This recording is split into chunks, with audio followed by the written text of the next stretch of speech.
Start with a dream and share it with some friends. The idea deepens and grows. The dream takes shape, it has form and substance. A community soon arose. A listening room, a hearing room, a place to find a home to play. A listening room, the hearing room. Express yourself and have your say. The walls are thin, and sirens blare. The tables sit near folding chairs. The stage is set with paint and glue, and love went into every screw. The light shine bright on every star. They come to play from near and far. The light shine bright on every star. They come to play from near and far. A listening room, a hearing room, a place to find a home to play. A listening room, a hearing room. Express yourself and have your say.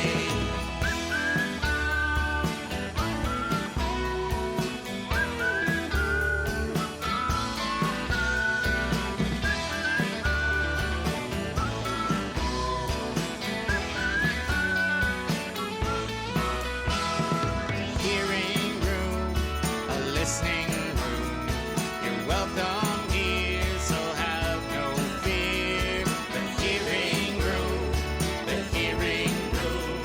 Come in, my friend, where art can bloom. And welcome to the Woodshed podcast. I'm Aaron Tornberg, and this is the Hearing Room. We are live with Nick Noble today. How are you doing, Nick?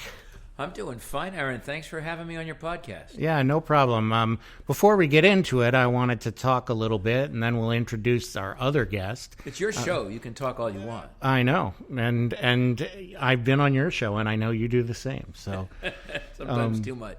and so we're going to talk about the Hearing Room, which has a bunch of events coming up this week. Our schedule, as usual, involves the Tuesday night open mic from 7 to 10. Let's Have Words is the spoken word evening from 7 to 10 on a Wednesday. And then on Thursday, we have the Singin' Jam with Mark Allio, 7 to 10. We also have this coming Friday, Wild Maple Band. They're fantastic. They're kind of a bluegrassy, folky thing, and they're a lot of fun. So if you want to have a great time with this band, they're going to be here Friday night at 8. And then we have, in addition to that, the Root Cellar. That's Mark Abert's new thing. He's calling it the Root Cellar. And this time we have Lenny Solomon. So it's a good week for music here at the Hearing Room. And then this coming weekend we have on Sunday the Drum Circle at 12:30 goes to 1:30, and then my open mic from 2 to 5. And we have no feature this week. We may by Sunday, but no feature planned. Why not you? There you go. I could feature. I've done that before. And then we have, after my open mic, we have Jazz Jam. So Jazz Jam with John McCarran is really cool, too.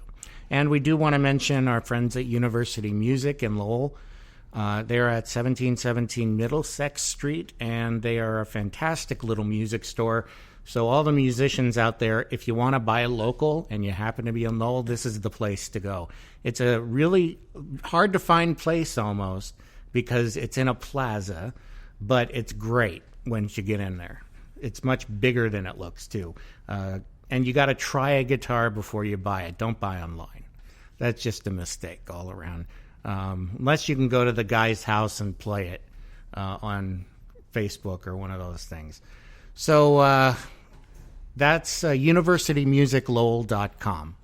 All right, so Nick. Aaron, how are you? It's great to see you. It's great to be here. And we also have Steve Pavao. Hi, Steve. How you doing? Oh, Paveo, I'm sorry. Peacock. Yeah. And Steve is here to play guitar for us and do some backup singing. Yet so another honorary No, Yeah. you're not an honorary member of Wolf Pen. You are a member of Wolf Pen, and we'll talk about Wolf Pen a little later. Yeah, we will. So I wanted to start, Nick, with talking to you about some of the stuff you don't always talk about on your show, which is yourself. You're really good at talking to other people and asking them great questions, but let me ask Last you. week I asked him for money, actually. But that's Well, okay. Asking for money and telling about your interesting life is two different things. So you have I have a question for you. Were you born in England? No, I was born in New York City. You were born I'm a in New native York New City. Yorker. Grew up in New York City. I came to Massachusetts when I was 13 to go away to school in sunny Southborough at St. Mark's School, which happens to be where I work now, but there was a big gap in between. I have a real-world job like most people in this business who are local. Yeah. And so I'm a native New Yorker. My dad's side of the family, all from New York, the New York area. Okay, because I know you're from My mother Cornwall. lived in France for a long time after but she's from Wisconsin originally, and now she lives in Honolulu. She's 96. Hi, Mom. My brother's out there with her, and it's an adventure, you know. But you go to Cornwall as That's part my of- wife's family. Yeah, My that's wife's your family wife's is family. from Okay. Cornwall. My wife, her father, was born in Newlyn, the village of Newlyn in Cornwall. Came over here after his father died in the First World War and never went back. But we've gone back a couple times, and I love Cornish music and the Cornish all-male choruses, which sound so like the Welsh all-male choruses. I love that. I like music. My dad's the one who really got me into music. He was a singer. Barbershop quartets, Gilbert and Sullivan, church choirs, folk music. We were a singing family. We'd sing in the car. We'd have, in the summertime, on weekends, my dad would come out to Long Island from work. My grandmother had a house in Long Island, and we'd sit on the couch with those old folk music songbooks, the Burl Ives songbooks, things like that. And I can still do, all sorts of those old, Jimmy Crack Corn, and I Don't Care. I can do all those things. And you can follow the bouncing ball too, I bet. Well, yeah, but yes, indeed, on TV, Mitch the Miller, bouncing yeah. ball. That's how I taught kids to sing songs when there was no music. When I was working at a summer camp, I'd say, use your eyes like the bouncing ball, and go from word to word. Right, because that's what they remembered from TV. Are we dating ourselves now? Follow the bouncing ball. I don't know. That's actually before my time, to be honest. But everybody it's should not before know about mine. it. That's why. But I'm a geek. I look into old stuff that I haven't experienced personally firsthand. So I love the music. My dad and I would stand at the sink washing dishes. He'd wash dishes, I'd dry, and he'd teach me harmony. This is Great. the third. This is the fifth. I love doing that stuff. And so your dad, what did he do? He was an architect. He was but he came from a singing family. His father, his grandfather were singers as well. Mm-hmm. And I was a choir boy at several church choirs in New York. I was a choir boy at the Cathedral School of St. John the Divine, the cathedral in New York, and my dad sang in the men's choir when I was a treble.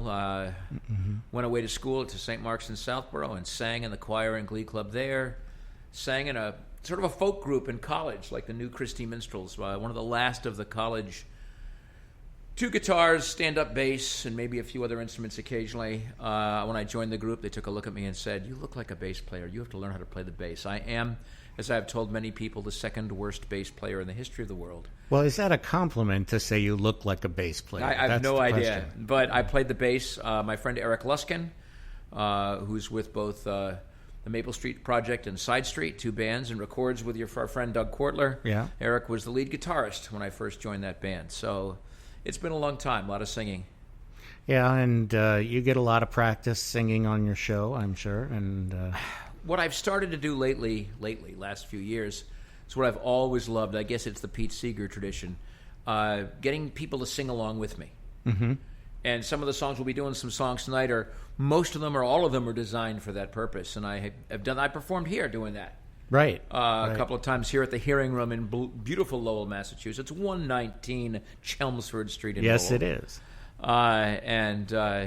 So I like to get people singing along, and I hope you guys will sing along tonight a little bit. And you folks at home, if you know the songs, and I know some of you, so you do know the songs, you should sing along as well. If you sing it at home, if you sing at home loud enough, Right. we can hear you here. It's the Hearing Room after all. Yeah, I've got headphones on, so I can definitely hear it. The stuff that you do on your show, I know you have sing-alongs regularly. and you have a special name for your band. Yes. I have a band. It's actually a faux band, and it's called Wolf Pen. It's named after a hill in Southborough, Massachusetts, and Wolf Pen is essentially anyone who sings with me. And there are probably close to 1,500 members of Wolf Pen right now.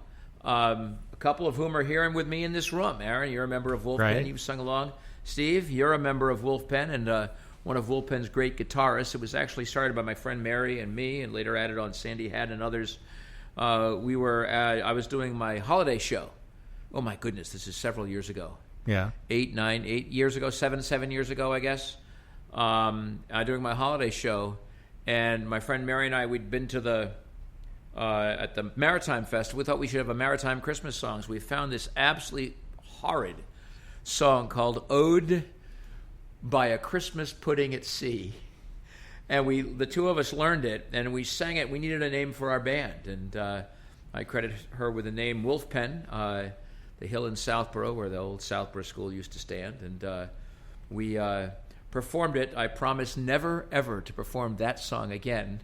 But from that, Wolf Pen was born, and everybody who sings with me, becomes a member of Wolf Pen. And I've sung at the Newport Folk Festival, the New Bedford Folk Festival, the Portsmouth Maritime Folk Festival, at the Dodo's Garden Calendar Avenue Mini Faux Folk Festival. Oh, yeah, I wanted to go to that this year, but I missed it. You will at some point, which we put together. I've sung it here at the Hearing Room. I've sung all over the place with it. And it's yes, you sing along with me. You're a member of Wolf Pen, and someday we're going to make a CD. We're going to cut a Wolf Pen CD, and I swear the credits are going to be longer than the CD itself. Well, that's probably true, because how many would you estimate? It's going to be 2,000 before the year's over. That's my guess. Okay, 2,000? All right. It's kind of a Hotel California situation. Once you're a member of Wolf Pen, you can never leave. You never. When I stand up at the Newport Folk Festival on the open mic in the museum stage, I'll ask people, how many of you have sung along with me before? I said, okay, I've already got like 40 members of Wolf Pen in the crowd already, because they've been there previous years, and now we're going to induct the rest of the folks. I just love singing. I love having people sing along, and that's... Well, let's do a song. I'm going to do the first song I always try to do, not at a festival like Newport where I only get one or two songs. But when I do a set, I like to break people into singing along with something. I did this up at Coffee. Right. Like to break people into sing along with a simple chorus. And this is a song I'll teach the folks at home the chorus. You may know it, but you can help me sing it along. The chorus goes like this. Yo ho ho, the wind blows free. Oh, for a life on the rolling sea. Let's try it. Yo ho ho, the wind blows free. Oh, for a life on the rolling sea. And I sing the unexpurgated version. If you look at when this song is in songbooks for summer camps, they're always married. They weren't. Here's the song. Oh, me father was the keeper of the Eddystone Light. He slept with a mermaid one fine night. From this union there came three, a porpoise, a porgy, and the other was me. Yo ho ho, the wind blows free. Oh, for a life on the rolling sea. One night as I was a trimmin' of the glim, a singin' a verse of the evening hymn, a voice from starboard shouted, "Ahoy!" And there was me mother sittin' on a buoy. Yo ho ho, the wind blows free. Oh, for a life on the rolling sea. Oh, what has become of my children three? My mother then she asked of me. One was exhibited as a talking fish. The other was served in a chafing dish. Yo ho ho, the wind blows free. Oh, for a life on the rolling sea. The phosphorus flashed in her seaweed hair. I looked again and my mother wasn't there. A voice came echoing out of the night. To hell with the keeper of the Eddystone Light. Yo ho ho, the wind blows free. Oh, for a life on the rolling sea. And that gets the crowd singing. The chorus is fairly easy.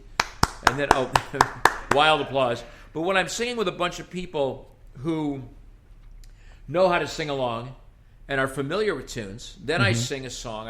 I open with a song that Pete Seeger, one of his most favorite songs to lead sing-alongs with, and we're going to do that one right now. And I'm going to open with the chorus. Doesn't need accompaniment. I do this every summer at the Newport Folk Festival. Okay. And I'll do that one now, and then we can go into more chatting here. But this one is, it's a classic. Oh, Mary, don't you weep, don't you mourn. Oh, Mary, don't you weep, don't you mourn. Pharaoh's army got drowned. Oh, Mary, don't you weep. Let's try that. Oh, Mary, don't you weep, don't you mourn. Oh, Mary, don't you weep, don't you mourn. Pharaoh's army got drowned. Oh, Mary, don't you weep. I wonder what Satan's yelling about way down below, and he can't get out 'cause Pharaoh's army got drowned. Oh, Mary, don't you weep. Oh, Mary, don't you weep, don't you mourn. Oh, Mary, don't you weep, don't you mourn. Pharaoh's army got drowned. Oh, Mary, don't you weep.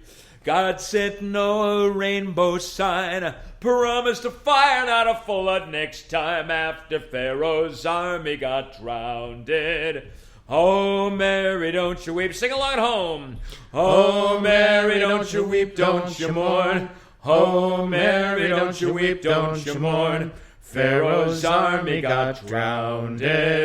Oh, Mary, don't you weep. One of these days about 12 o'clock, this whole world's gonna reel and rock. Now Pharaoh's army got drowned. Oh, Mary, don't you weep. Let's hear it. Oh, Mary, don't you weep, don't you mourn. Oh, Mary, don't you weep, don't you mourn. Pharaoh's army got drowned. Oh, Mary, don't you weep. If I would, I surely would stand on the rock where Moses stood and watched as Pharaoh's army got drowned. Oh, Mary, don't you weep. Oh, Mary, don't you weep, don't you mourn. Oh, Mary, don't you weep, don't you mourn. Pharaoh's army got drowned. Oh, Mary, don't you one last time. Oh, Mary, don't you weep, don't you mourn. Oh, Mary, don't you weep, don't you mourn. Pharaoh's army got drowned. Oh, Mary, don't you weep. That was fun. That was a lot of fun. Yeah, that sounded great. So the Wolf Pen stuff that you do, did that start with the radio show, or? Yeah, Wolf Pen itself started with the radio show. I mean, I've always enjoyed leading people in singing, but I've never done it sort of as part of an act. Okay. Even when I was singing in college with a group that performed, once or twice a week, a lot of times with guitars and the bass, that was never. I mean, there were a couple of songs we get people singing on, but otherwise they were really straight performance. But I've always loved to do that, and I still do it sometimes at St. Mark's School in the chapel services. I'll get up and I'll teach them a song and lead it. Right. The very last song I'm doing tonight is one of those that I've done it with. But the radio show, I found that I started doing the show in 2007. Actually, my predecessor on the folk revival, Nora Dooley, I've been visiting her on her show and helping out with some music that I had that they didn't have and that sort of thing, and occasional guesting in the summer of 2007. And that fall, she asked me to fill in for her one time, and I looked at her like, are you crazy? I've never done radio. I did some sportscasting in college, not full-time. That was about the only radio experience I had.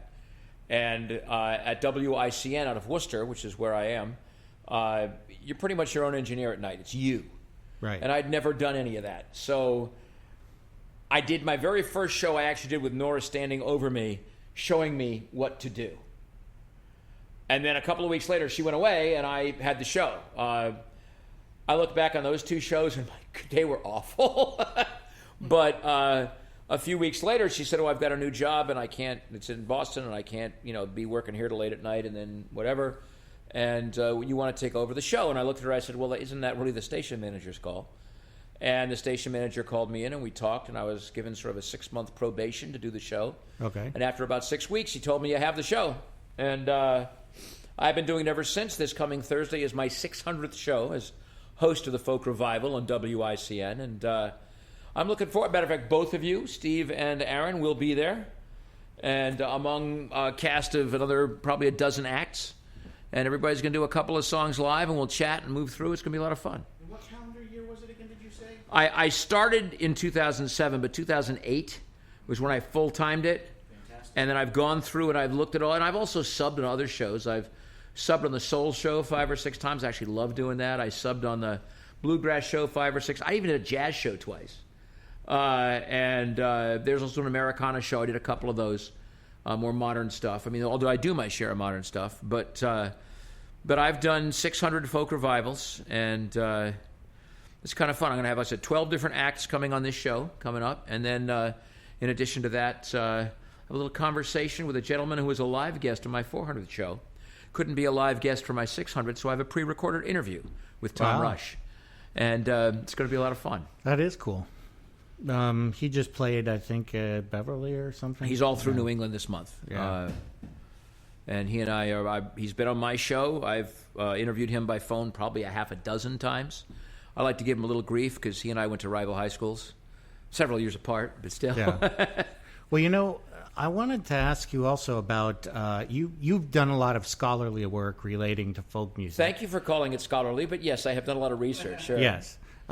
So could you talk about what is folk and what is the history from... I'm in the middle of writing an essay that's turning into an epic. I have to cut it a little bit on that particular subject. It's going to be on the WICN blog in a few weeks. I have the second broadest definition of folk of any human being on the planet. Only Jay Sweet, who runs the Newport Folk Festival, has a broader definition of folk than I, and it's not much broader. I tend to follow, I realize it's not the context he said it in, but I tend to follow what Big Bill Brunzi, the father of blues, said, and later on it became popularized by Louis Armstrong. All music is folk music because I ain't never heard a horse sing a song.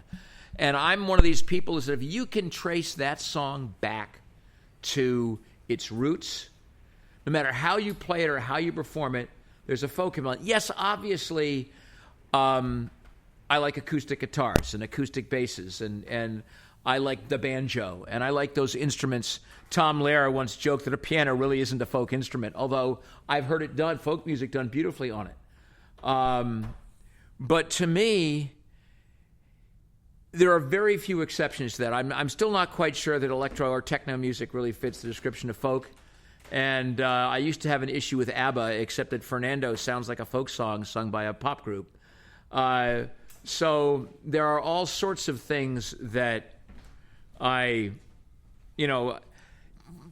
not a genre guy. I'm not someone who likes to say, well, that's folk and that's folk rock and that's bluegrass and that's Americana and that's roots and that's soul and that's jazz and that's Latin jazz and that's new. Even though we all do it, and those genres exist because of radio, actually. Those break. Have either of you guys been watching the Ken Burns documentary on country music? Most certainly. I find that really tells you about that. We think of bluegrass as a classic tradition. It just comes from a band name from the 30s where they called themselves the Bluegrass because they came from Kentucky, and all of a sudden all that kind of music was called bluegrass music. There's all sorts of, we all can hear in our heads the traditional country music sound of a female country music singer, and all that is Sarah Carter from the Carter family. Her voice is that, and she was the first to do that. And consciously or not, she's been imitated ever since. We think of these things, but I think all music is folk music. My show is called The Folk Revival, and I am in love with the music of that folk revival period, roughly 1950 to 1970, roughly. But I take that music back further, and I take that music into the present, and the contemporary artists from New England, people you've had on your show, Beth DeSombre, et cetera, Jane Fallon, Steve here, you, Aaron, These are all people who I think are carrying on that tradition. And I remember, at the Portsmouth Maritime Folk Festival this past weekend, Jeff Warner, whose parents were among the great folk music collectors. They were the ones who collected Tom Dooley from the hills. And Jeff Warner, who's one of the founders of that festival, reminded us that Gustav Mahler actually said this, although it's based on a classical comedy. He said that tradition isn't preserving the ashes. Tradition is passing on the torch, passing on the fire, not preserving the ashes. So I think there's a sense of all music derives from something and has its roots. And a little later on, we'll be doing a song where I'll talk about the folk process and how that happens. Yeah, and the folk process was interesting because you guys created for the Maritime Folk Festival a songwriting competition. Which you won the very first one of, which by the I way. won, yes. the very first one. But I think that that's really important, and actually Gina was talking about that. That's Gina Dunlap, yes. Gina Dunlap, yes. She was talking about how they thought, we need more sea shanties. We don't need to dwell on just the old ones, but come up with new stuff. The winner this year, April Grant, wrote a beautiful piece. Yes, and she'll be on the podcast. Well, it's called Out on Patrol, and I hope she will sing it for you. But also, you learn songs from people. This song I'm going to do right about now and is a song I learned from my dad. And it's kind of a funny story. As you know, I've mentioned I work at St. Mark's School in Southborough, Massachusetts, where I went to school years ago. And I'm the school historian, and I work in the archive. I've written the history of the school. That bio you put online of me is outdated. I've written 7 books now because I finished my massive history of St. Mark's School, which is a bargain at any price because it doubles as a doorstop.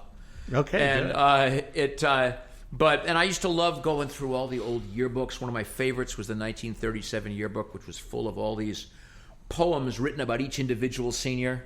They were very cleverly written, all that. Anyway, my dad taught me this song, and he didn't know where it came from. He got it from his father, my grandfather, and he thought it was one of the songs that my grandfather probably brought back from World War I. There were a whole bunch of them. Hector the Garbage Collector, The Long, Long Trail, which everybody knows. And so this one, As I Ride By Away, my father thought maybe that's where it was from, but he could never find it.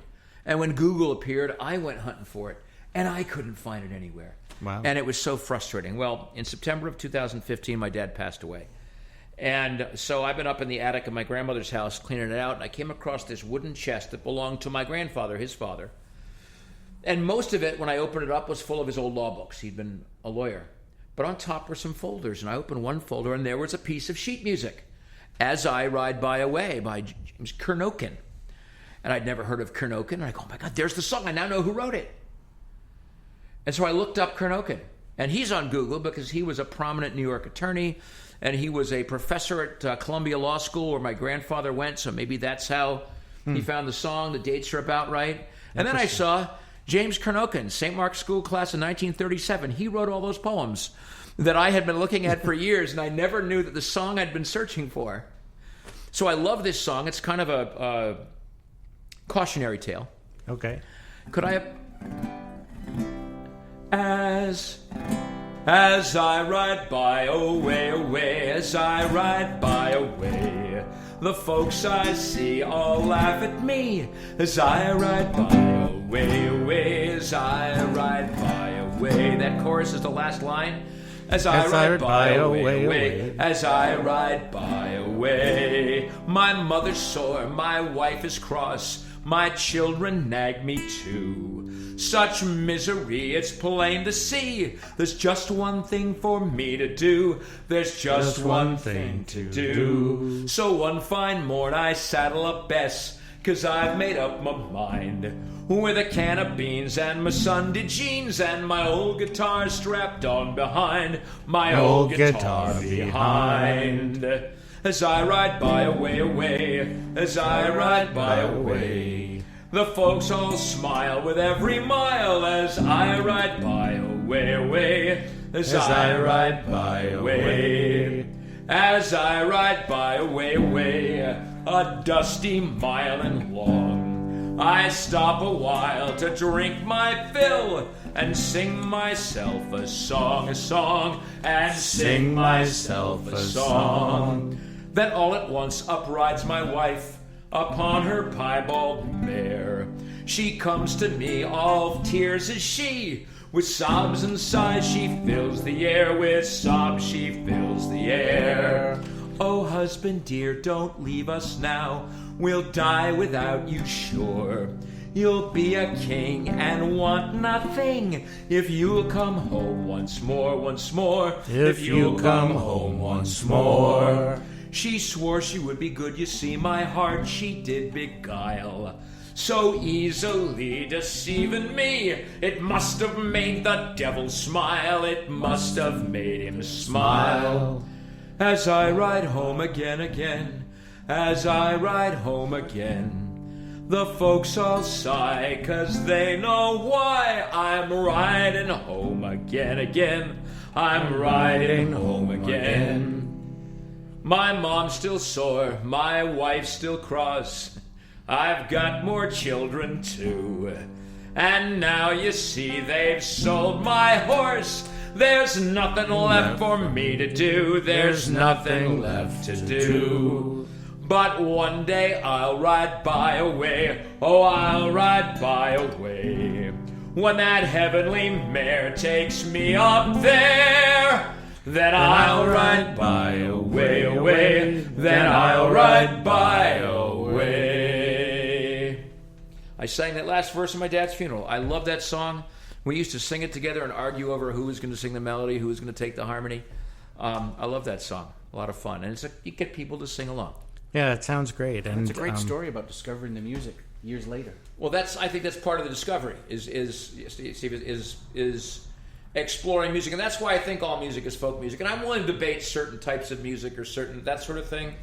But when I hear a song that I like, I try to dig and find out what its roots are, or how would it sound if it were played acoustically. I have two friends, Jason and Sarah Eslick. They're a folk duo called Old Horse, and they're both colleagues of mine at St. Mark's. And about 6 months ago, I was in a car listening to a pop song on the radio, and after about a verse, I went, oh my goodness, you take away that driving drum, and you slow it down, you make it acoustic, it's a folk song. So I shared that with them, and last week they performed the Go-Go's Vacation as a folk song, and it sounded just like a folk song. Actually, there's a guy who does that who was from MIT. He did like "Baby Got Back." Yep. As a folk song. That's a little hard, but you see, the thing is, if you look at the purist definition of folk song, the purists say that a folk song has to be part of a culture of some kind, unique to a culture. You're not supposed to know who wrote it necessarily.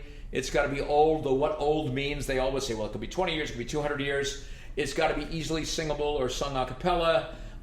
It's got to be something that communities absorb. By that definition, rap is folk. And I think it is. Hip-hop is folk. If you take, yes, now we know who wrote it, but I always say to people when they say, well, we know who wrote that, it can't be folk. And I say, wait a minute. So if 150, 200 years from now, nobody remembers who wrote Puff the Magic Dragon, is it going to become a folk song then? And if there are songs now that we finally figured out, like Karnokin's song or a song I'm going to talk about later, and we finally figured out who wrote it, does that mean it's no longer a folk song? There was a song for years collected by Frank and Ann Warner, The Jolly Roving Tar. It was always thought of as a folk song, and it was sung and advertised as traditional for decades till someone realized it's basically an old 19th century Broadway song. Wasn't a hit, but they know who wrote it, and it was in a show, and somehow probably some sailor came home from being out somewhere in the flesh pots of New York and sang it to his Aunt so-and-so in the hills, and Aunt so-and-so began singing it to her kids and her to her kids, and all of a sudden it's collected by folk collectors who don't know who wrote it, and it's listed in the ranks of folk songs. Until we know who wrote it, and now we can't. That's like religious songs, especially, like Jewish songs in particular. I know a lot of them.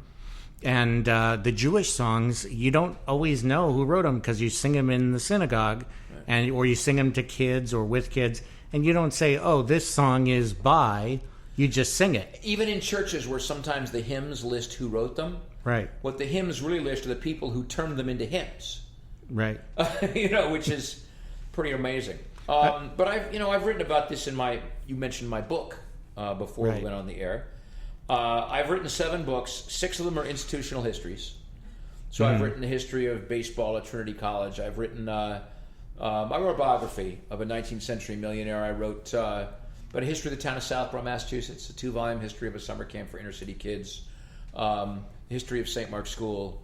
But I wrote 1 book for myself. All other ones were written sort of on commission.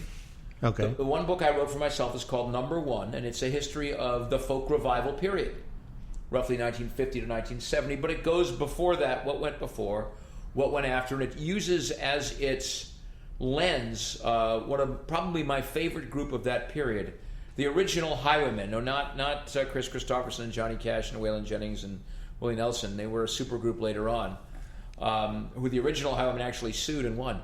But the original Highwaymen, who were a bunch of college kids who took an old Georgia Sea Island traditional song, Michael Row the Boat Ashore, to number 1 on the charts in 1961. And that was the height of the folk revival period, what's called the Great Folk Music Scare. The Great Folk Music Scare was a bunch of different people sort of coined it. Martin Mull, the comedian, actually made it popular, but it wasn't credited by Martin Mull. It came from, now my mind is blank, and I should know his name. He was the MC at the Gaslight in New York for decades, known as the mayor of McDougal Street. Dave Van Ronk? Dave Van Ronk. Dave Van Ronk was the one who coined the phrase, the Great Folk Music Scare. And it wasn't that albums were outselling everything else. Folk music charted only about 100 songs in that 20-year stretch. Rock and roll, folk rock admittedly, but rock and roll, Frank Sinatra, show tunes, all those stuff did better. What folk music did is it killed the old rock and roll tours. Because it's so much cheaper to send 4 guys with guitars and banjos around the country singing than it is to put Buddy Holly and the Big Bopper and all those guys into a bus with all their electric equipment or on planes, sadly, and do that. And so what was scary about that is that all these tours, which had a lot of musicians, kept them employed as they went around the country promoting their records. The folk revival period really killed that.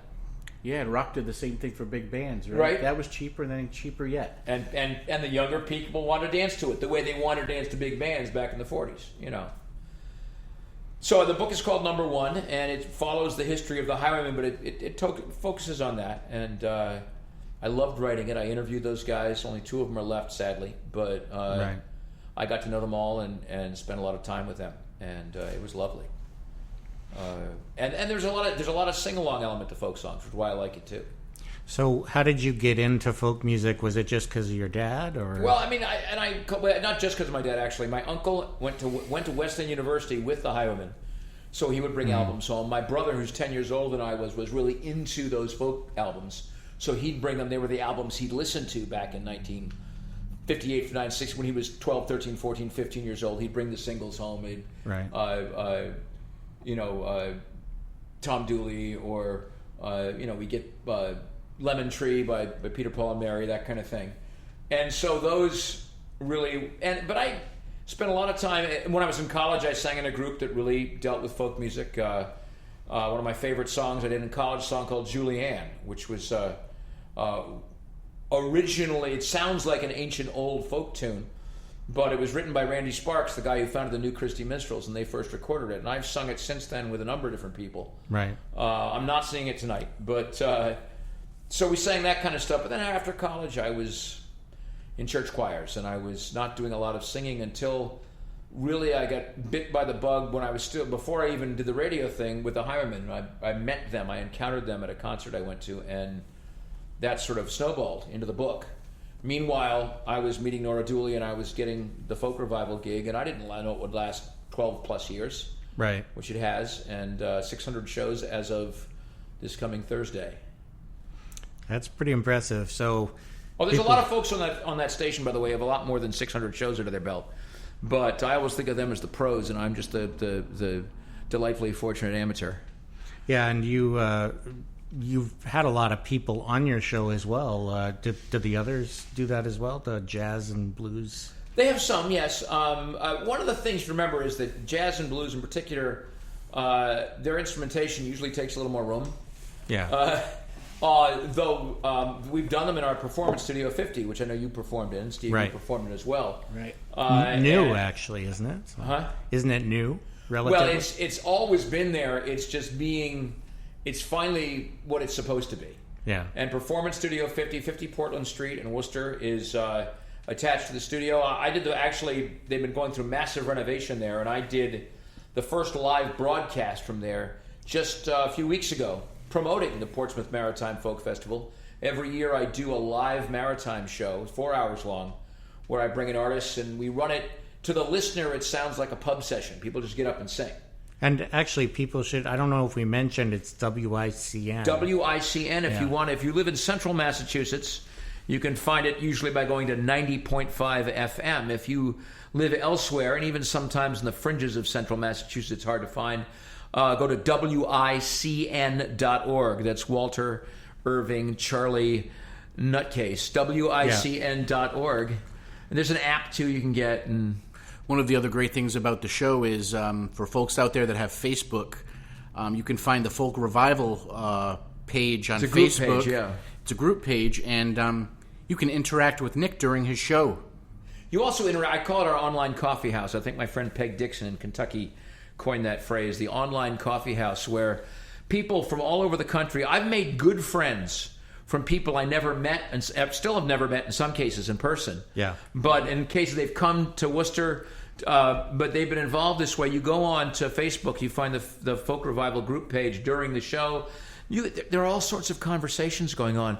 People from Kentucky and New Mexico and Colorado talking to each other they've never met, and they're sharing recipes, and they're saying, but then, what was that song? Who was that? We like that one. Or they've become, it's like a little intimate community, and I love that. You know what's really nice is you don't have to interrupt the music. If you got a live show going, you don't have to interrupt anybody. Songs You going, just and I'll be typing away saying, that was Steve Pavaro performing this, and Right. I did the Maritime show a few weeks ago. Of course, we had the Portsmouth Maritime Folk Festival this past weekend. You were there, Aaron, Right. and the songwriting competition again. Yeah. But we had the live show, and I got up and I did a couple of songs. And they were good. Well, my excuse for them, one of them I've done many, many times. Right. The other one I've only performed live like 2 or 3. But I decided that, I don't always do topical songs. I love topical songs. That's a piece of the folk tradition that a lot of people don't like to think of as folk songs. Right. But the topical songs are really important. So I thought I'd call these 2 topical songs. I call them my Brexit backstop songs. Okay. Because the first song, and I'll sing it right now, we got plenty of time. First song comes from Northern Ireland, and the second song comes from Ireland, the southern part of the island. And since we're now the Brexit backstop, one of the bones of contention is how you're going to handle the borderline between these two. Then I thought I'd call this my Brexit backstop duo. And the first one comes from the great Tommy Sands, one of the finest men ever, I think, in Northern Ireland. Very much a wonderful songwriter, advocate for peace, one of the architects of bringing peace to that area. We'll do a song by him again, the last one. I think of him as sort of the Pete Seeger of Northern Ireland. And he and Pete Seeger actually performed together several times when they visited each other. It's called Down by the Lagan Side. The Lagan is the river that goes by and around Belfast, and I have to make sure I start in the right note. The chorus goes like this. We'll do the chorus first. Give me the chord. And when we dance together. When we cry, we hold each other. And when we love forever. Down by the Lagan Side. Let's try that. And when we dance together. When we cry, we hold each other. And when we love forever. Down by the Lagan Side. I thought she was a vision who stopped me with her smile. Down by the river, she walked along in style. She said, "You're welcome back again, but won't you stay a while?" Down by the lagoon side. When we danced together. When we cry, we hold each other. And when we love, we'll love forever. Down by the lagoon side. I said, "Who owns that music so full of joy and pain that the pipers and the harpers and the lambic drummers play?" She said, "Who owns the teardrops falling in the rain down by the lagoon side?" And when we dance together. When we cry, we hold each other. And when we love forever.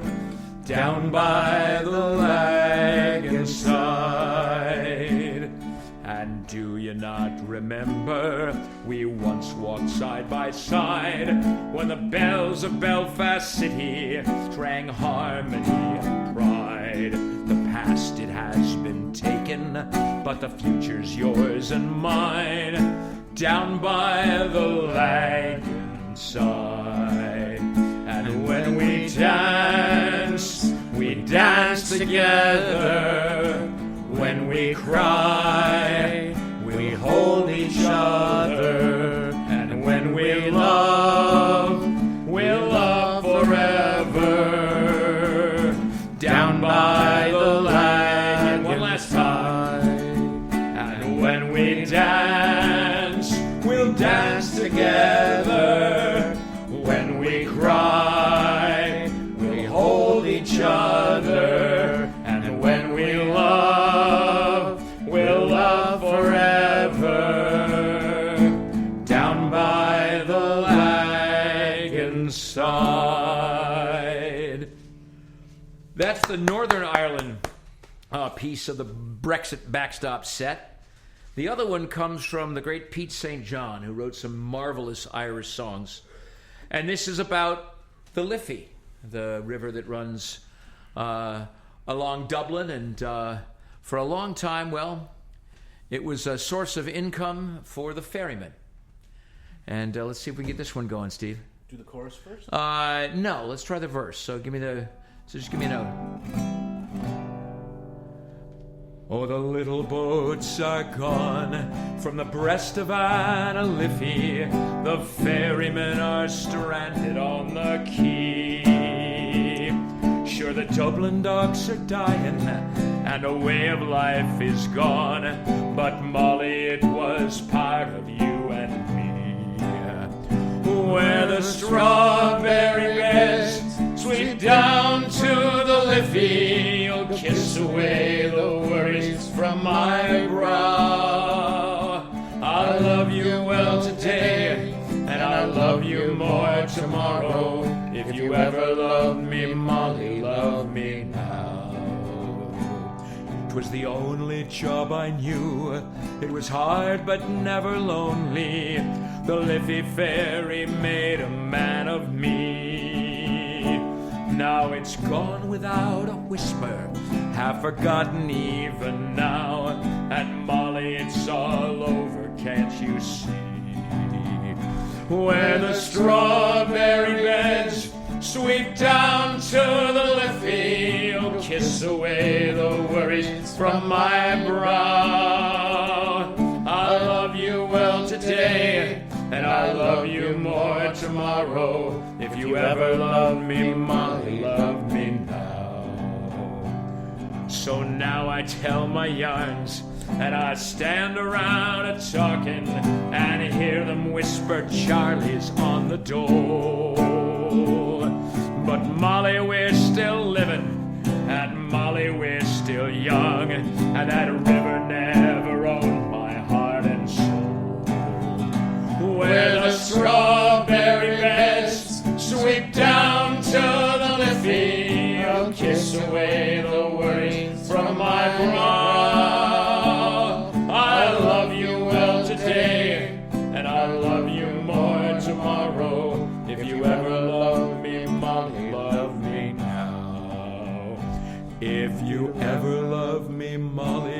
love me now. Whoa! The Ferryman by Pete St. John, and that's my Brexit backstop set. That was good. I'll enjoy singing those. I didn't sing either of them at the festival this year, but I sang them at our pre-festival broadcast a few weeks ago. Yeah, it's I actually have gotten familiar with the songs you do, and they are infectious. I think that's the thing about these songs is they seem to have this ability by repeating the same thing that's easy to remember. It's funny because when I first went to the Portsmouth Maritime Folk Festival in 2009, so this is my 11th year. This was the 20th annual festival, and sadly it may be the last one. Right. Although there is an effort thinking a couple of years from now to rekindle it. But right now, it was the last festival. I went in 2009. My friend Chris Madden, who has performed, he'll be on the show on Thursday night. He's performed on my show. He's a maritime singer-performer. He works at Mystic right now as a shantyman. And Chris knew I had a radio show, and he had come back east, and he had been hired to appear at the festival in 2009. And he called me up and said, we have this festival. Can we promote it on the air? And I said, sure. Why don't you bring a couple of singers down? And he brought one guy down. But he said to me, he said, we need a chorus. It's sea shanty. So I got my son John to join me, and we were the chorus, and they were the singers. And the first live maritime show was actually just in the broadcast booth and just the four of us. Yeah. But every year since then, it's been going on. And I went up there that year, and I sang a song that I'll be singing in a few minutes there, the very first song I ever sang there. And I sing it there every year. I sing it at the Newport Folk Festival every year because Chris Funk of the Decemberists, who is the host of the open mic and this museum stage, who is also, by the way, a member of Wolfpen because he's the guitarist when I do Union Made later on. You get up too early for me that day. Yeah. You get in early with your... That's right. That's right away at the start of the show. But Chris seems to like this one. Every time I show up, he goes, are you going to sing Molasses? And so I said, is that a good thing or bad thing? Chris says, no, I want you to sing it. I like this one too, and it feeds into what Aaron was saying about the catchy nature of some of these songs. But what I discovered when I went to the festival for the first time, I mean, I know a lot of these songs, right, kind of, sort of, but one of the things about folk songs, and particularly maritime songs, is there are multiple versions of each one. Some of these songs have 47 verses, and which 5 are they going to sing? Some of the verses have little twists and turns and changes depending on whether you're singing the English version, or the Scottish version, or the Irish version, or the American version. Some of these songs went back and forth across the ocean several times and are different each time. Sometimes, of course, you have completely different sets of words to the same music, and so on and so forth. And so but what I discovered after a while is just sitting there and sipping a beer and listening to the singing.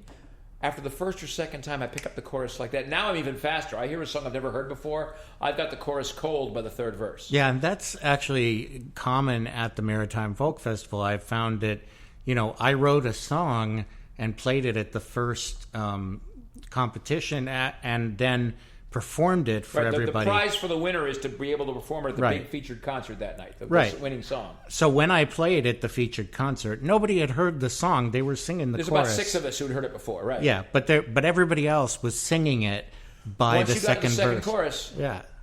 Boston Common Harbor. That's right. I'll do that someday. Does anybody know out there that Aaron has invented a whole new subgenre?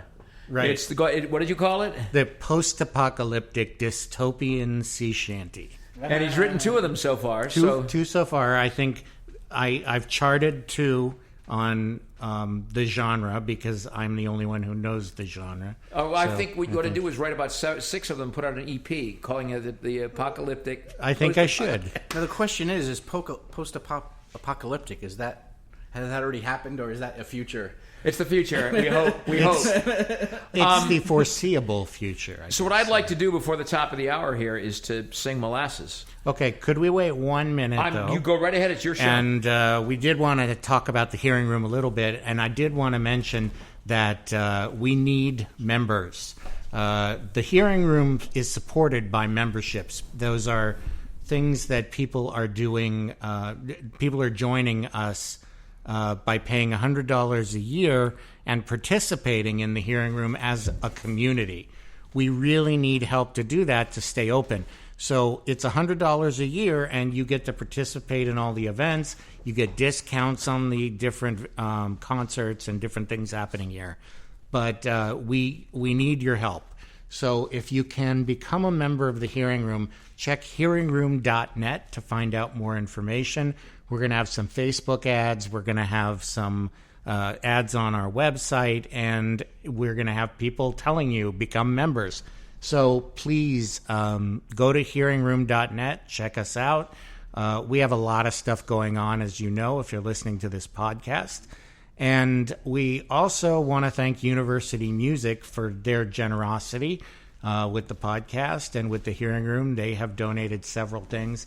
And we're a great venue for singer-songwriters. We're a listening room. And this is what's necessary. We're a hearing You're room. a hearing room. Right here, yes. Yeah. And we are a hearing room. But in order to hear, you got to listen. Right. And in order to listen, sometimes you have to participate. You know why I love the hearing room? Why is that? Because of the jukebox.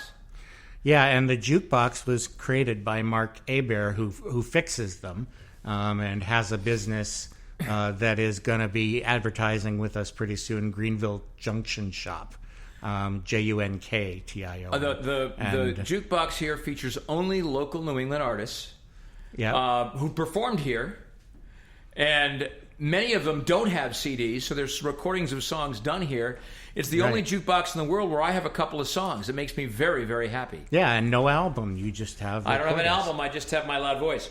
The song I'm going to do now, may I? Is it time, or you want to? Well, I did want to mention University Music. Of course you did. Lowell.com. The people at University Music have been generous. 1717 Middlesex Street. They're a great place to go and get your music needs met. In terms of musicianship. So they have guitars, all kinds of stuff, and lessons and other stuff going on. Please go there and tell them you heard about it on the Woodshed podcast. That is universitymusiclowell.com. And until you get there, your music needs are going to be fulfilled by the podcast itself. Of course. And some of the music. This is one of the two songs that people call my signature songs. I'm not sure. I didn't write either of them. Okay. I'm not really a songwriter, but this song was written by the late Tom Rowe of Schooner Fair. And it's a bit of New England history as well as, well, here we go. The chorus is interesting. If you've got that sheet there, it'll help you figure out when the chorus comes in. Okay. But we'll see what happens. It's called Molasses. Oh, the African man cuts the sugar cane. Oh, molasses, he works in the sun and he works in the rain. Oh, molasses rum, he loads it up on a wooden ship and he sends it off on a northern trip, singing, oh, molasses, oh, molasses rum, singing, oh, molasses. Oh, New England tea, it killed my grandpa, killed my pa, and it sure as hell is a killing me. Singing, oh, molasses rum, when we fought the war for the colonies. Oh, molasses, we fought it over New England tea. Oh, molasses rum. When old King George put a tax on it, the colonists nearly took a fit, singing, oh, molasses rum, singing, oh, molasses, oh, New England tea. It killed my grandpa, killed my pa, and it sure as hell is a killing me. Singing, oh, molasses rum, at the time of the 1917 war. Oh, molasses sitting on the Boston shore. Oh, molasses rum. They pumped it in at 12 degrees, a long winter night in a Boston freeze, singing, oh, molasses rum. In the morning it was 42. Oh, molasses, molasses vat split clean in two. Oh, molasses rum. 10 million gallons covered the bay. 26 people died in the flood that day. Singing, oh, molasses, oh, molasses rum. Singing, oh, molasses, oh, New England tea. It killed my grandpa, killed my pa, and it sure as hell is a killing me. Singing, oh, molasses, oh, molasses rum. My grandpa, he died cutting cane. Oh, molasses. My pa went down in the great brown rain of oh, molasses rum. Well, I won't die in a pool of blood. No, I won't drown in no blackstrap flood. Still, I'll go down to molasses, oh, molasses rum. Singing, oh, molasses, old New England tea. It killed my grandpa, killed my pa, and it sure as hell is a killing me. Singing, oh, molasses, oh, molasses rum. Woo! That takes a lot out of you. It does. And do you know that this is the 100th anniversary of the Great Molasses Flood in Boston? Yeah, and there's actually a band that... The Great Molasses Flood with Kim Jennings and Dan Cloutier. It's a wonderful band. Yeah, it's... And there's a book by...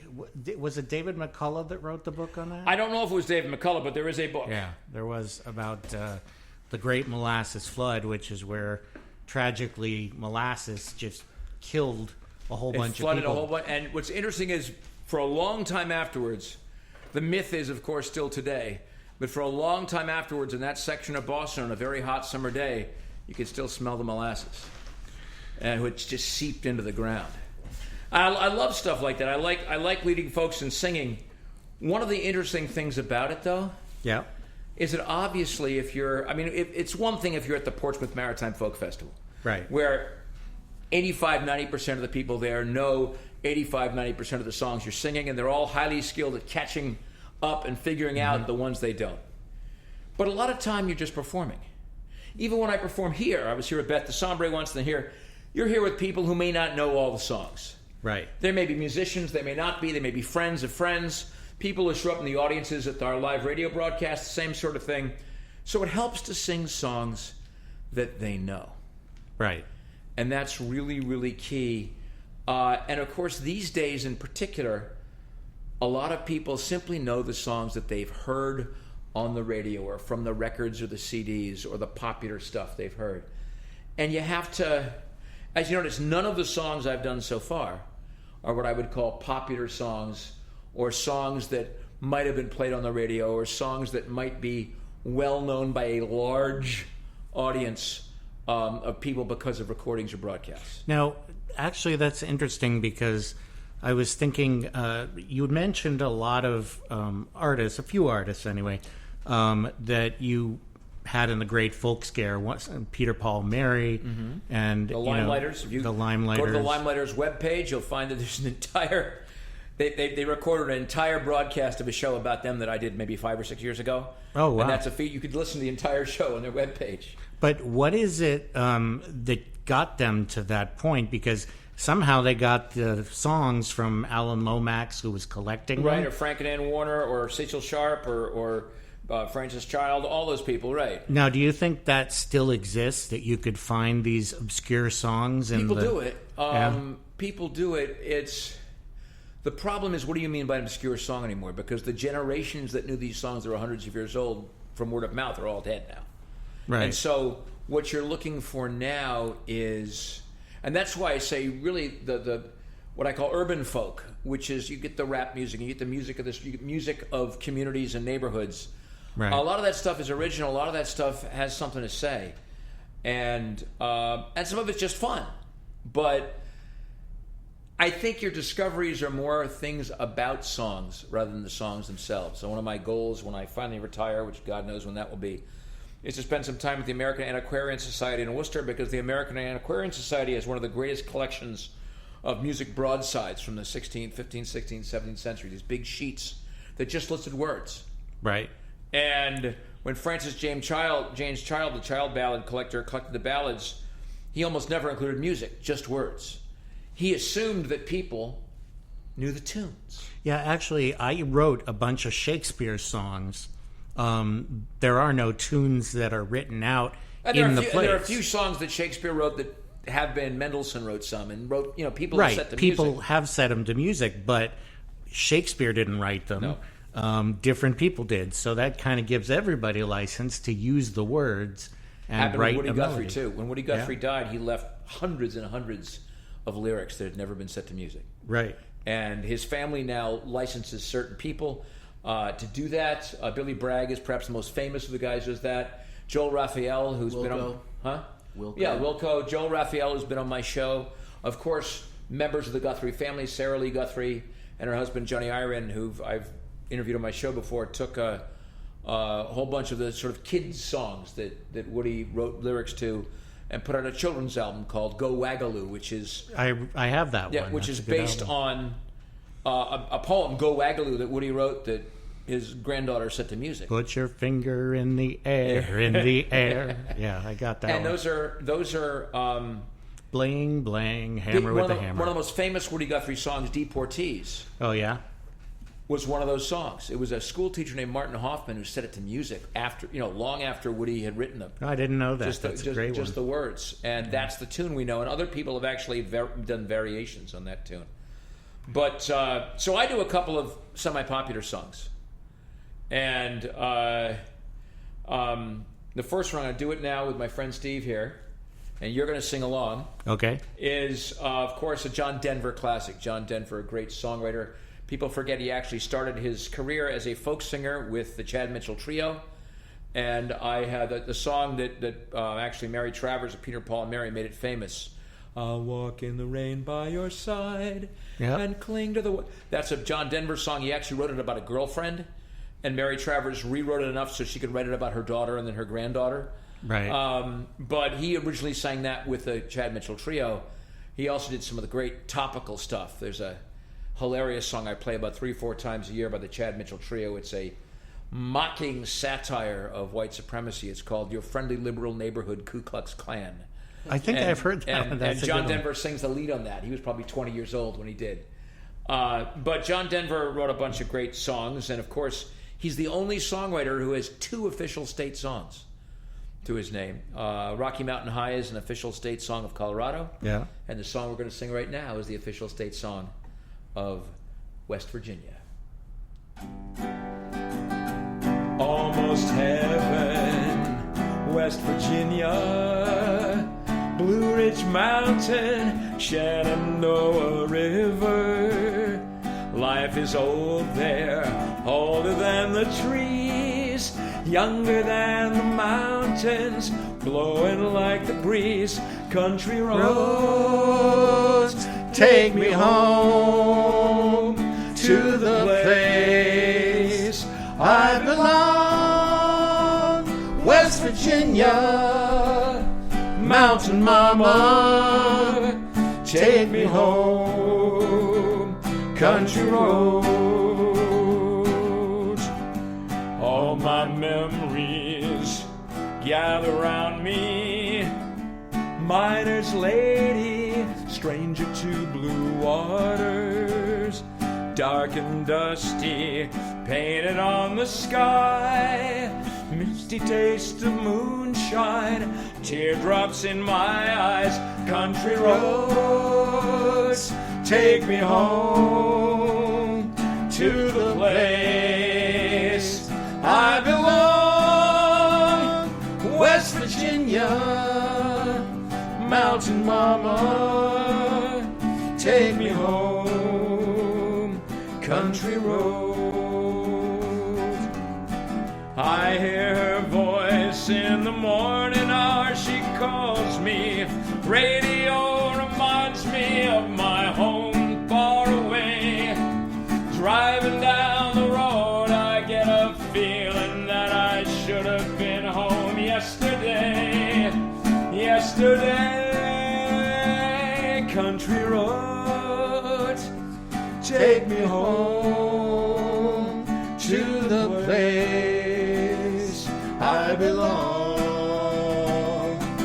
Virginia, mountain mama, take me home, country roads, take me home, country roads.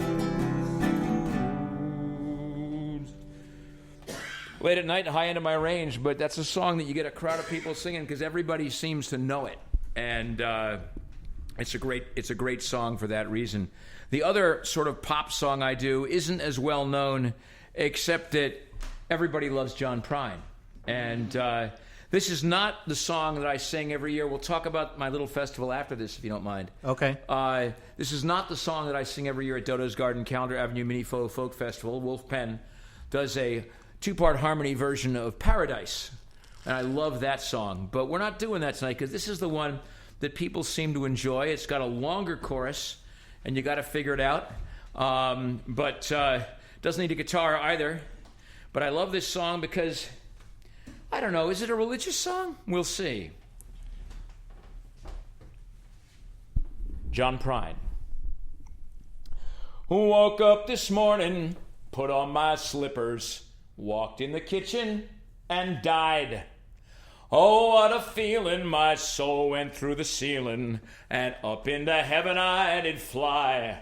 When I got there they did say, John, it happened this away. You fell on the floor and hit your head. Whoop! I heard the angels say just before you passed away, these were the very last words that you said. Oh, please don't bury me down in that cold, cold ground. I'd rather have them cut me up and pass me all around. Throw my brain to a hurricane, the blind can have my eyes. Deaf can take both my ears if they don't mind the size. Give my stomach to Milwaukee if they run out of beer. Put my socks in a cedar box, just get 'em out of here. Venus de Milo can have my arms, look out, I got your nose. Give my heart to the junk man and give my love to Rose. So please don't bury me down in that cold, cold ground. I'd rather have them cut me up and pass me all around. Throw my brain to a hurricane, the blind can have my eyes. Deaf can take both my ears if they don't mind the size. Give my knees to the needy, careless and fancy free. I messed that verse up, you see. Look, don't pull that stuff on me. Hand me down my walking cane. Sin to tell a lie. Throw my mouth way down south and kiss my ass goodbye. Oh, please don't bury me down in that cold, cold ground. I'd rather have them truck me up and pass me all around. Throw my brain to a hurricane. Blind can have my eyes. Deaf can take both my ears if they don't mind the size. And again, you need about 50 people singing that and me to remember the words, and it'll all work out. It's like I was at Newport a couple of years ago singing Molasses, and I'd called up a lady from the audience it's one of those songs you can't sing if there aren't some people there who know it. And there was a woman there who I'd sung with before, who knew it, so I called her up to sing with me. And I'm getting to the third verse, or to the last verse in Molasses, and I freeze. And I look over to her, and she sort of mouths the first, yep, I got it. And I kept on going. But it's also, give my feet to the footloose, careless and fancy free. Give my knees to the needy, don't pull that stuff on me. See, I just remembered the words. Of course, after the fact. That's My Love to Rose reference. Yeah. No, I think it's a lot of fun. I mentioned earlier that there have been a number of folk festivals I've been involved with over the years. right. Where I met Doug Quartler, or I met Mark Mandeville and Rhiannon Richards, or I met Susan Levine was the Northeast Folk Festival, which no longer exists. It was in Salem. Okay. And I loved that fest. That was a lot of fun. That's where I met them. I also, of course, the New Bedford Folk Festival, which I've been involved with for several years. I've been hosting a stage there with the great Barnes Newbury for the last 3 or 4 years. He and I have been working together. Yeah. And first time this past year I had a chance to sing at it, because you may not be familiar with the New Bedford Festival, but they like to, Alex and Helene, the folks who run the festival, Alan Korolenko and his wife Helene, who are put together, they like to mix and match groups. Artists, sometimes they've never met. Sometimes they're very different styles. Right. They put them on stage together and see what happens. And the last stage that I did this last day of the festival this summer, we had a blues band from Louisiana. We had a Cajun band, a Quebecois band from Canada, father-son bluegrass band as well. We had the Neils, wonderful sister folk duo who I've known for quite a while. Katrina Neils and I were actually in the same folk group in college, though a few years apart. We've sung at reunion concerts together before. We had a husband, wife, daughter Latin Spanish group. I'm missing someone. Fantastic. We also had an Irish step dancer. So they were all on stage, and they were doing their own thing in turn. You know, they decided they wanted to do "Will the Circle Be Unbroken" for their last song, and it was great because there was a verse in English, a verse in Spanish, and a verse in French from the Quebecois group, who actually made it up as on the spot. But in the middle of one of the choruses, the father from the Quebecois group and Benoit Bourque and Katrina Neils turned around and said, "We have nobody here to sing the high tenor part," and they dragged me up on stage. And I can still sing high tenor if I'm loud enough. And we did "Will the Circle Be Unbroken." That was a blast. Then, of course, there's a Newport Folk Festival, which I've been involved with since 2009, which was the 50th. And I've been hosting stages there since then. I started then. But the museum stage is my favorite place because it has the open mic, which I sing at every morning, 3 mornings in a row. Okay. And it's got some of the great traditional stuff. Chris Funk of the Decemberists curates what's called For Pete's Sake there, and also he's ably assisted by the amazing Brian Minto of the Low Anthem band, and then J.P. Harris last couple of years have been putting some special groups together there as well. So I've been having a good time there and singing there. But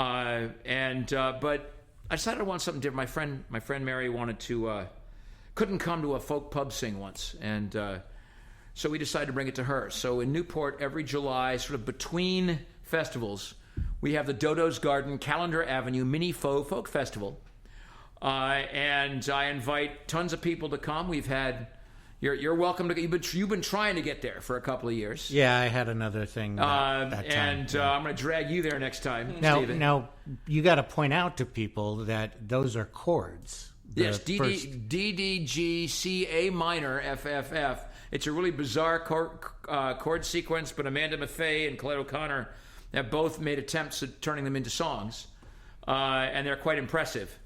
But that's a blast. We just sit around on a porch and sing all day. 7 hours singing. My friend George, my old college roommate, best friend George from Connecticut, is the third member of our triumvirate that helps us put that thing together, and he videotapes it all. And we have T-shirts. And people just come in. It's absolutely free. Neighbors come in off the street. We had a guy this year who we saw earlier in the day. He was playing one of those little mini saxophones walking down the street on his way to work. We should stop by. So he came by on his way home from work. We were still going. Came in and played a song. So what does that mean? Dodo's... Well, her mother's name was Dorothy, nicknamed Dodo, and that's her Dodo's Garden. Okay. Calendar Avenue is the avenue on which it is, and it's the smallest folk festival in the world. It's a mini, I call it a faux folk festival because we'll sing almost anything. So it's Dodo's Garden, Calendar Avenue Mini Faux Folk Festival. We had the 3rd annual this past July, the 4th annual next July. Yeah, because my friends Larry and Bridget help. It's a great time. I want to have a T-shirt by next year, so yeah. We'll see what we can do for you. Yeah. I want to go back to the folk process idea because the second to last song is the song that I do literally everywhere. And I've played this, we've done this with Steve probably 10 times easy. I've also done it with Beth, I've done it with Sandy, I've done it with Chris Funk of the Decemberists, I've done it with other folks as well, but Steve has been my go-to guy for this for the longest time. And this song, to me, exemplifies the folk process and what makes a folk song. Back in the late 16th, early 17th centuries, there was this tiny little German folk tune. Nobody knows where it came from. I mean, Germany, and a folk tune, but no one can tell you who was the first, shepherd to play it on a tin whistle or something. I have no idea. Little German folk tune.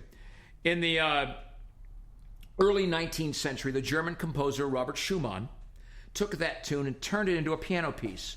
Most people who learn how to play two-handed piano, it's an early piece. It's called The Happy Farmer.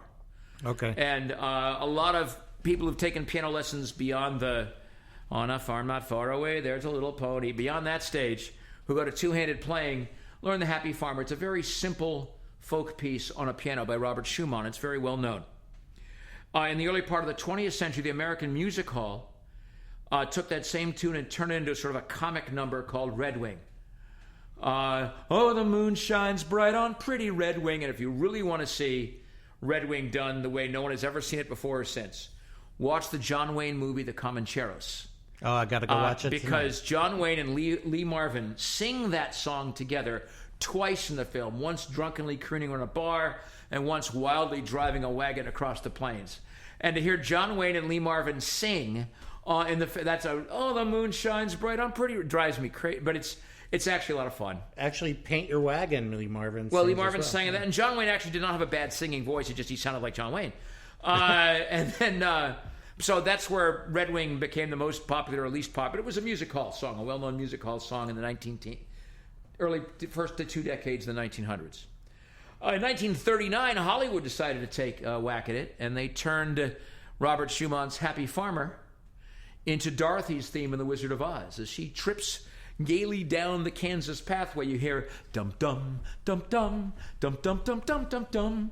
And that's right. The Happy Farmer. And then in June of 1940, Woody Guthrie and Pete Seeger were in Texas. They were invited to a rally of oil workers trying to form a union.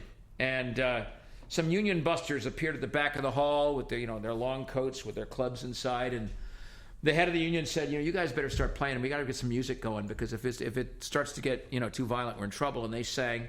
And at the end of their singing, the wife of the leading union guy in Texas came up to Woody Guthrie and said, Mr. Guthrie, why don't you ever write songs about women in the labor movement? And so that night, as Pete Seeger tells the story, he sat down at a typewriter. Some of you folks out there may not know what typewriters are. They're keyboards that require actual pressure. And anyway, sat at a typewriter and he pounded out 2 verses of this song, this new song about women in the labor movement. When he took the verses back to New York and the Almanac Singers, his buddy Millard Lampell said, 2 verses is too short to record. Let's make a 3rd verse. And people aren't quite sure who's responsible for the 3rd verse. I think it's Millard Lampell, and it's the only verse that's patronizing, condescending, even sexist, but we'll sing it anyway. And then there are a couple of verses after that, one of which Pete Seeger, actually there's several other verses, one of which Pete Seeger put together that I think redeemed the song in the modern eyes. I remember singing it once at the Press Room in Portsmouth, not at the Maritime Festival, one of their sings. Mm-hmm. And as I finished the song, or as I got to like the second to last verse, an older British gentleman in front of me said, I have a new verse. And he sat up and sang a verse I've never heard before or since. So there are more verses to it, I am sure. But it's a radical leftist labor anthem. And I will tell one more quick story about it before I sing it. Okay. I've been singing this song also from the museum stage at the Newport Folk Festival since probably 2013. Okay. So 7 years now. And at one point, and a lot of the same people come to this. This young guy who's been there a couple of times, actually sung at the open mic once or a couple of times, came up to me and said, Nick, my fiance loves it when you sing that song. Will you sing it at our wedding? And I said, you want me to sing a radical leftist labor anthem at your wedding? He said, well, at the reception. He said, she's a member of the nurses union. She'll love it. Okay. So I agreed. She said, I want it to be a surprise. I don't want her to know you're coming. So they smuggled me into that, wait for it, they smuggled me into the Harvard Club in Boston.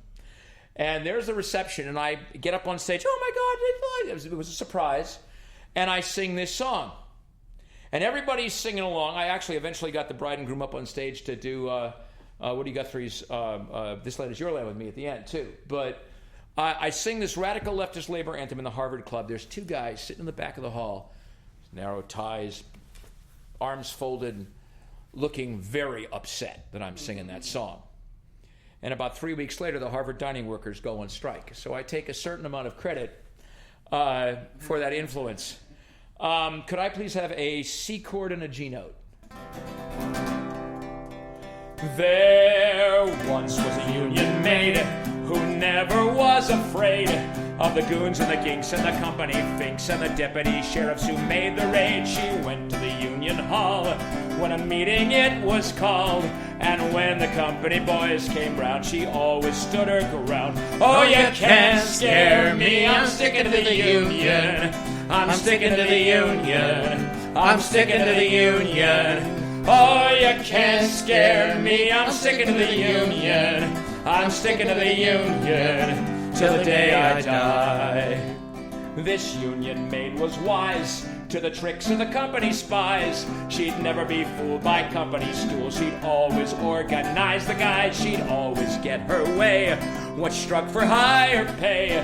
She'd show her card to the National Guard, and this is what she'd say. Oh, you can't scare me. I'm sticking to the union. I'm sticking to the union. I'm sticking to the union. Oh, you can't scare me. I'm sticking to the union. I'm sticking to the union till the day I die. And gals who want to be free, just take a tip from me. Get yourself a union man and join the ladies' auxiliary. Married life ain't hard if you got a union card. A union man leads a happy life if he's got a union wife. Oh, you can't scare me. I'm sticking to the union. I'm sticking to the union. I'm sticking to the union.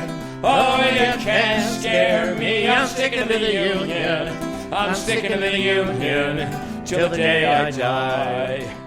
You gals still want to be free? Take one more tip from me. Break out of that mold that you've been sold. You've got a fight in history, the fight for women's rights. With labor must unite. So roll your bones like Mother Jones to the front of every fight. Oh, you can't scare me. I'm sticking to the union. I'm sticking to the union. I'm sticking to the union. Oh, you can't scare me. I'm sticking to the union. I'm sticking to the union till the day I die. These modern union maids are also not afraid to walk the line, leave jobs behind, 'cause they're not just the ladies' aid. They'll fight for equal pay, and soon will have their way. They're workers too, like me, like you, and so together say, oh, you can't scare me. I'm sticking to the union. I'm sticking to the union. I'm sticking to the union. Oh, you can't scare me. I'm sticking to the union. I'm sticking to the union till the day I die. One last time. Oh, you can't scare me. I'm sticking to the union. I'm sticking to the union. I'm sticking to the union. Oh, you can't scare me. I'm sticking to the union. I'm sticking to the union till the day I die. Oh, Harvard Club walls started to melt. It was always fun. So that was great. I love that song. That's just so singable. It is, and people seem to like singing along to it. And I saw a couple of notes. There's a Facebook group page about sort of Friends of the Newport Folk Festival. Always a couple people chime in, boy, I can't wait to sing that one. So it's the other one. That's the one that Chris Funk grabs his guitar and Brian Minto grabs his harmonica, and we just do a show up there on stage, and that's for that song. And it's on the the December Slow Anthem and Wolfpen. It's. I told them if we ever do an album, I'm sending them, a guitar track so they can lay something down, or a harmonica track so we can stick it in. Well, we're running low on time, but do you have one more song? I know. I do have one more song, but that's. Do you mind if we run over by 3 minutes? Sure. Okay. Well, I want to thank you, Aaron, for having me on. It's so much fun. I usually don't do a full set like this. My voice is starting to tell that. Luckily, I don't have choir rehearsal tomorrow night, so it'll get a chance to recover. Because Thursday, Steve and I are doing that song live on the air with whoever shows up for my 600th show. None of the rest of these. I thought it was fun tonight. I had a great time. Country roads, a little high, but that's my own fault. Well, could be Rocky Mountain high, Oh, yeah. Ooh. So, but yeah, it was great having you on. I always like being on your show. I hope you had a good time. And this is great. This podcast is a lot of fun. The song I'd like to end with is a song that I now do usually with school groups and church groups and summer camp groups because a message goes along with it. And I'm not going to deliver the message. I'm not going to be the chapel speaker or the lecturer. Just the song, and the song comes from the great Tommy Sands, again, from Northern Ireland. It's called Daughters and Sons. And basically, I'll teach the chorus to everyone. It goes like this. In your daughters and your sons, in your daughters and your sons, you've sown the seeds of freedom in your daughters and your sons. Let's try it. In your daughters and your sons. In your daughters and your sons. You've sowed the seeds of freedom in your daughters and your sons. Very nice. They wouldn't hear your music, and they pulled your paintings down. They wouldn't read your writings, and they banned you from the town. But they couldn't stop your dreaming, so a victory you've won. For you've sown the seeds of freedom in your daughters and your sons. In your daughters and your sons. In your daughters and your sons. You've sown the seeds of freedom in your daughters and your sons. Your weary arms that proudly hide the chain marks on your hand, as you bravely try to realize the rights of every man. And though you're bent and broken, still a victory you've won. For you've sown the seeds of justice in your daughters and your sons. In your daughters and your sons. In your daughters and your sons. You've sown the seeds of justice in your daughters and your sons. I don't know your religion, but one day I heard you pray for a world where everyone can work and children they can play. And though you never realize the victory you've won, you've sown the seeds of equality in your daughters and your sons. In your daughters and your sons. In your daughters and your sons. You've sown the seeds of equality in your daughters and your sons. They tortured you in Belfast and they taunted you in Spain. And in that Warsaw ghetto where they tied you up in chains. In Vietnam and Chile, they came with tanks and guns. It was there you sowed the seeds of peace in your daughters and your sons. In your daughters and your sons. In your daughters and your sons. It was there you sowed the seeds of peace in your daughters and your sons. And now your music's playing and your writing's on the wall. And all the dreams you painted can be seen by one and all. And now you've got 'em thinking, so a victory you've won. For you've sown the seeds of freedom in your daughters and your sons. In your daughters and your sons. In your daughters and your sons. You've sown the seeds of freedom in your daughters and your sons. Thank you, Aaron. Thank you, Steve. Well, thank you, Nick. So today on the show, I've had Nick Noble, who is a DJ on WICN for Folk Revival, an author, a folk historian. I was a school teacher for 26 years. School Right, 28 teacher. years, actually. Yeah, at St. Mark's? No, at the Faith School in Southborough, other places as well. Okay. He Well, also goes by the name General All-Around Good Guy. yeah, that too. And, On occasion. And the other general all-around good guy is Steve Paveo, who's been here with us playing guitar, adding to it. So thank you, Steve, for coming as well. Thank you, Aaron, for hosting. And Nick, thank you for the invitation. I'll see you guys again on Thursday night, my 600th show in the Folk Revival, WICN 90.5 FM, WICN.org, 7 to 10 p.m. And that's it for the show. So we will have the hearing room needs members. So we're going to talk about that for 1 second. I hear you.